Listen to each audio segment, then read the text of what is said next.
Attention à la santé. Voilà. À l'époque, donc, offrir la santé, c'est offrir le cadeau. À la télévision, à peu près 20% de publicité concernant des produits pour se fortifier. Voilà. À part les fortifiants, les appareils numériques. Voilà, MP3, MP4 pour ces dernières années. C'est plutôt iPhone 4, iPhone 5, voilà. Tout ça, c'est considéré comme le meilleur gâteau. Mais est-ce que vous savez quel est le meilleur gâteau qu'on puisse faire à une jeune amie chinoise? Demander en mariage. Oui, c'est du Marie. Un bouquet de pivoine, un bijou. Du parfum. Parfum. Oui, du parfum. Du parfum. Eh bien, un flacon de parfum français, Chanel numéro 5. Classique. Classique. Bon. Et les Chinois, on aime tout ce qui est symbolique. Hier, on a déjà bien remarqué. Vous vous rappelez, donc, quand vous étiez moitié réveillé, moitié en sommeil, dans le temple de Confucius, je vous ai expliqué une stèle avec les 2 tiges de bambou. Le bambou, toujours tout droit, toujours tout vert. C'est le signe de la fétérité. Voilà. Et on a aussi les 3 plantes. Le bambou, fleur de prunier et le pin, considérés comme les 3 plantes qui signifient l'intrépidité, l'optimisme, le bonheur et la fidélité. Voilà. La fleur de Chine, c'est la pivoine. Bravo. Vous êtes le premier groupe qui dit correctement. D'habitude, on répond toujours comme la fleur de lotus. Très bien. La fleur de pivoine, c'est la fleur de prospérité, la richesse. Et la fleur de lotus, c'est un des 3 emblèmes dans le bouddhisme qui signifie la pureté. Voilà. Le cheval en Chine, ça signifie le succès. Il y a même une expression chinoise, le cheval arrive, le succès suit. Voilà. Donc la tortue, la grue, c'est le symbole de la longévité, comme la pêche. Voilà. Et la grenade, quelle est la signification pour la grenade? C'est la fertilité. Bon, vous avez vraiment une bonne mémoire. Et les chiffres sont aussi importants que les animaux et les plantes pour avoir une signification. Le chiffre 6, c'est le chiffre de succès. Le chiffre 8, c'est vraiment le préféré de tous les Chinois. Rappelez-vous l'inauguration des Jeux Olympiques. C'est à 20h, 8 août 2008. On a fait exprès, puisque le chiffre 8, c'est presque la même prononciation que la fortune. Voilà. Et le chiffre 9, c'est le chiffre suprême, éternel.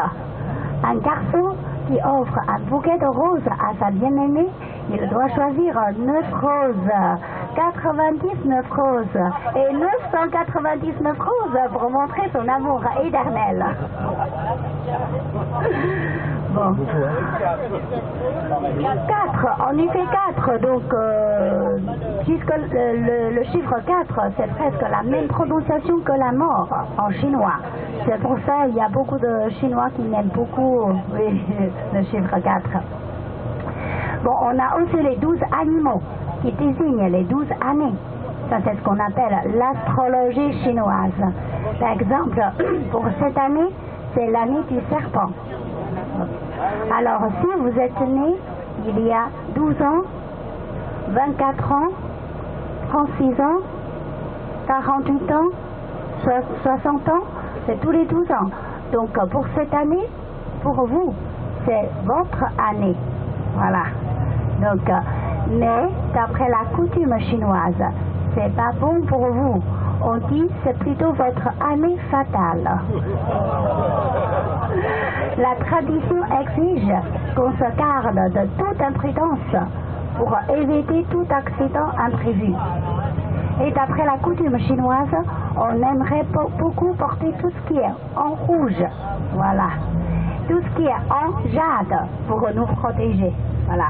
Par exemple, pour les hommes, ils portent, voilà, une paire de chaussettes en rouge, une ceinture en rouge, et surtout la culotte rouge.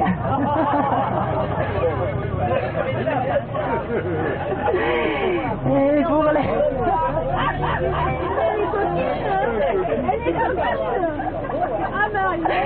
Ce soir, dans la chambre.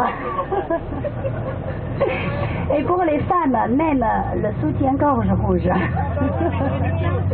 Et aussi un morceau de jade de qualité pour nous protéger. Alors ici, j'ai une petite histoire pour la culotte. On nous a raconté à la douane, le douanier, il contrôle vraiment sévère le sac de chaque passager. À ce moment-là, il est arrivé un Chinois.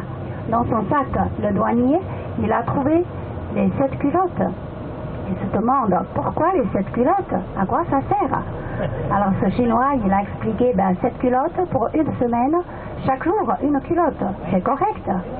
Alors ce douanier, il se demande, ah oui, les Chinois, ils sont toujours logiques. Et en ce moment-là, il est arrivé un Français. Dans son sac, le douanier, il a trouvé seulement une culotte. Il se demande, oh là là, les Français, une culotte pour une semaine. Ils sont sales. Alors ce Français, il a expliqué, vous ne savez pas, la France, c'est un pays d'amour. On utilise seulement le premier jour la culotte. Pour les autres jours de la semaine, c'est pas la peine de prendre la culotte. Vous êtes d'accord? Un archéologue, c'est un grand amateur des objets en jade. Un jour, il a bien entendu dire qu'à la campagne, un vieux paysan, il garde une pièce en jade. C'est vraiment une pièce inestimable. Et en plus, cette pièce, c'est en forme d'un bol. Mais pour ce paysan, ne connaît pas du tout sa grande valeur. Il a nourri son chat dans ce bol en jade. Alors cet archéologue, il est arrivé à la campagne, il a vraiment vu un petit chat très mignon. Il est en train de manger dans ce bol en jade. Tout de suite, il a eu une idée. Il a d'abord trouvé le maître de ce chat, ce vieux paysan. Il a demandé, monsieur, vous avez vraiment un chat très mignon. Si c'est possible, est-ce que je peux acheter votre chat? Alors tout de suite, ce paysan, il est d'accord. Alors cet archéologue, il a acheté son chat à un très bon prix. Et après, il est parti sans rien dire. Quelques jours après, il est revenu à la campagne, il a retrouvé ce paysan. Il a demandé, monsieur, rappelez-vous m'avoir rencontré il y a quelques jours. J'ai acheté votre chat. Vous savez, toute la famille, on adore ce petit mignon. Et maintenant, celui-ci, il a rencontré un grand problème. Il a perdu son appétit. Il va mourir de faim. Je suppose qu'il est déjà habitué à manger avec ce bol, puisque c'est un petit bol avec ce chat. Si c'est possible, est-ce que vous pouvez me donner ce petit bol comme un petit cadeau pour moi? Alors, cette fois-ci, à sa grande surprise, le paysan, il a refusé. Il a dit, ah non, absolument non. Je ne sais pas pourquoi, mais grâce à ce bol, j'ai déjà vendu 1000 chats.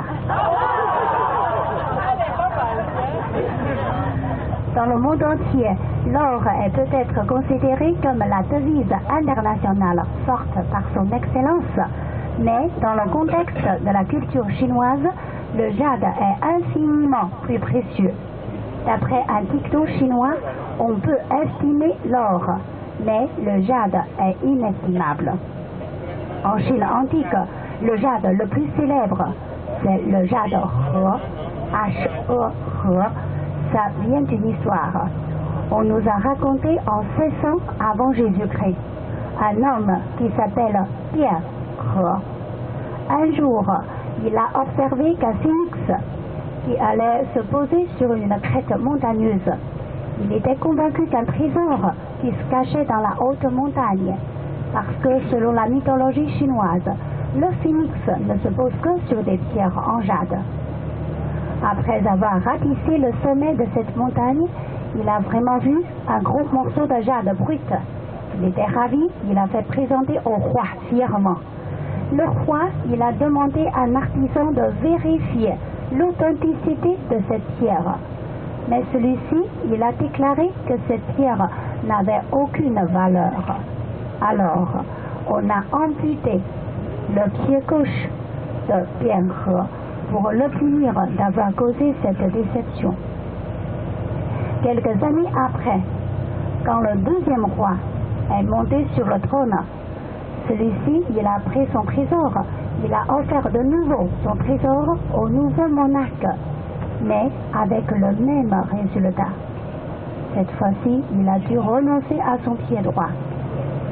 Quand le troisième roi est monté sur le trône, c'est vraiment un homme obstiné.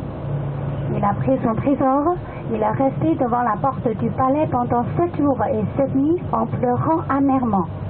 Le troisième roi, il a trouvé ça, c'est vraiment bizarre, puisqu'à l'époque, on reste relativement au sauvage. L'amputation pour nous, c'est une punition légère. Alors le troisième roi, il a dépêché un envoyé pour s'informer de ce qui affligeait tant Bianhe.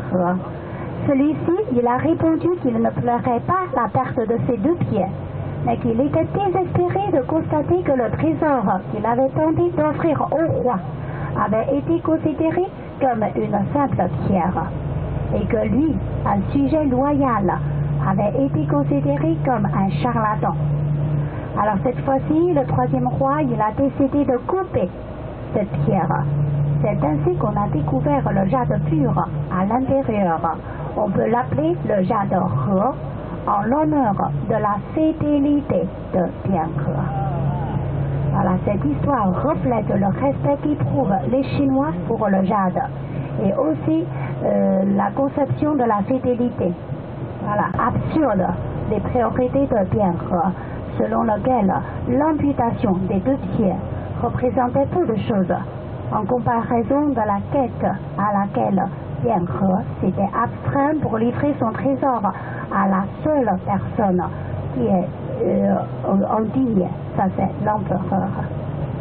Après l'époque de Bianhe, pendant plus de millénaires, le jade, toujours considéré comme l'intégration des essences du ciel et de la terre, c'est pourquoi notre premier empereur Qin Shi Huangdi, quand il a unifié la Chine, il a même ordonné aux artisans de façonner un sceau en jade He et de le graver des 8 caractères pour déclarer que son propriétaire était titulaire du mandat du ciel.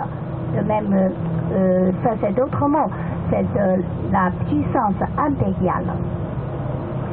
Bon, comme le jade est censé incorporer les essences du ciel et de la terre, c'est pourquoi les chamans s'en servaient comme instrument pour communiquer avec les dieux.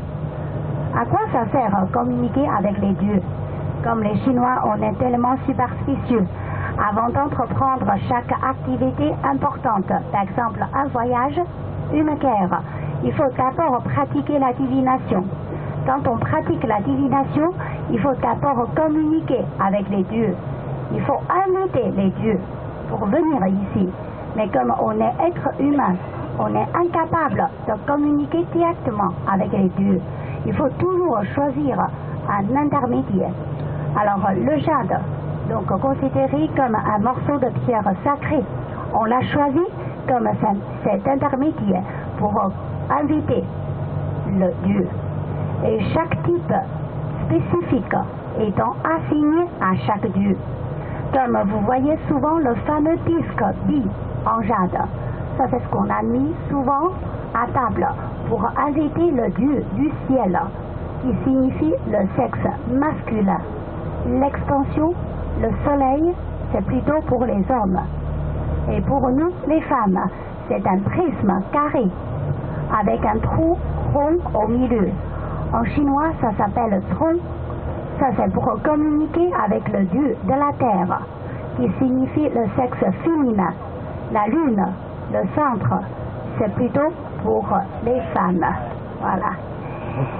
Et autrefois, les femmes de naissance noble portaient aussi des bijoux en jade qui se balançaient et tintaient mélodieusement lorsqu'elles se déplaçaient.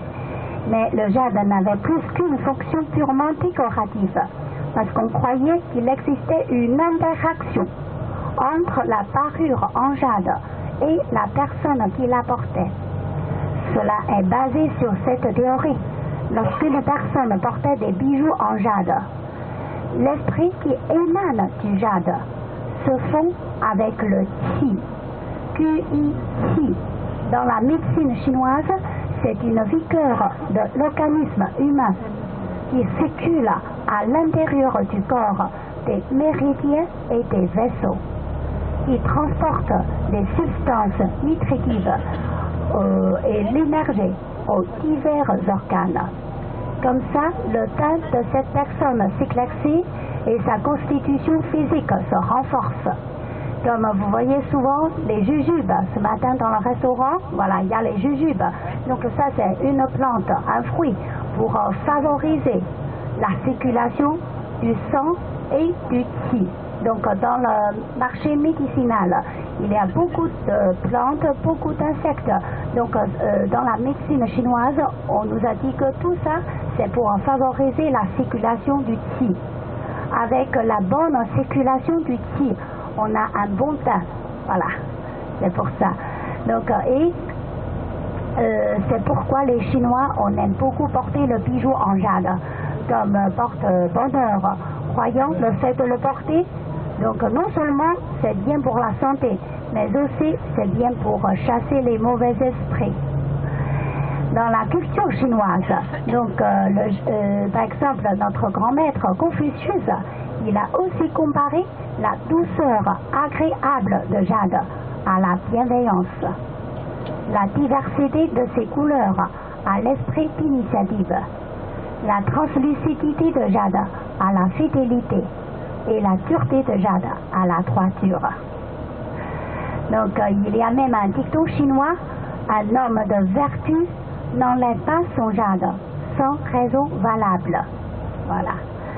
L'incrustation d'un disque de jade dans la médaille d'or des Jeux olympiques 2008 avait une signification bien particulière, puisque le jade pour nous c'est le symbole de l'élégance. L'or c'est celui de la noblesse. L'incrustation d'un disque de jade dans la médaille d'or signifie pour nous l'union parfaite. Avoir choisi de fabriquer la médaille d'or de cette façon reflète l'estime que les Chinois vouent à l'esprit olympique et l'honneur qu'ils confèrent aux sportifs. Voilà. Donc dans les métaphores chinoises, le jade est aussi associé aux vertus féminines de chasteté et de pureté. Une femme idéale est celle qui est pure comme le jade et translucide comme la glace. Même en chinois, il existe aussi de très jolies expressions sur le jade. Par exemple, si quelqu'un qui tient sa promesse, on peut dire que, monsieur, vous avez fait les paroles de jade. Voilà. Si quelqu'un qui a un caractère doux, on peut dire qu'il est doux comme le jade. Donc l'eau dans une source désaltérante et limpide, on peut dire que c'est une source de jade. Une femme charmante, intelligente, surtout pure, on peut dire que c'est une femme de jade. Quand une femme de jade se marie avec un garçon de l'or, ce sera une bonne alliance entre l'or et le jade. En Chine, on a les 4 régions pour le jade. Voilà. Notre ville, donc c'est une des 4 régions, on a une mine de jade. Mais c'est impossible d'aller visiter la grande usine qui se trouve au pied de la montagne. Justement, on a installé une petite fabrique. C'est plutôt une démonstration. Comme ça, ça vous fait bien connaître le travail sur le jade. Mais la fabrique ne se trouve pas dans la ville, puisque dans la ville, on paie très cher pour tout. Voilà, donc la fabrique se trouve dans la banlieue, c'est sur le chemin pour aller visiter l'armée en terre cuite. Voilà, donc dans ce cas-là, ce matin, on va d'abord visiter cette fabrique de jade. Bien sûr, après cette visite à côté, il y a aussi une présentation des produits en jade dans une boutique pour ceux qui sont intéressés. Le prix, c'est moins cher et la qualité, c'est bien garanti. Peut-être dans le marché, vous avez déjà vu, il y a beaucoup de jade, voilà. Mais en effet, c'est impossible d'avoir autant de jade, puisque dans la mine de jade, on trouve de moins en moins de jade. Et dans le marché, c'est sûr, c'est un mélange de la résine, du plastique et la poudre de jade ensemble. Et surtout, on a fait une injection de couleur dessus. Puisque chez nous, on dit que le jade le plus précieux, ça c'est de la nature. Il ne faut jamais mettre quelques produits chimiques dans ce morceau de jade. Comme ça, ça ne coûte rien du tout. Voilà. Oui, donc ça s'appelle le disque de paix. Puisque les Chinois, on aime tout ce qui est rond. Je suppose que vous avez déjà remarqué. On a même la porte ronde. On a aussi beaucoup de gâteaux en forme ronde. Donc ça signifie la réunion de tous les membres de la famille. Alors quand c'est rond, donc ça veut dire la perfection, la sérénité, la paix. Voilà. Et en plus, donc dans le taoïsme, on dit aussi le yin et le yang. Ça c'est les deux côtés opposants et complémentaires. Voilà.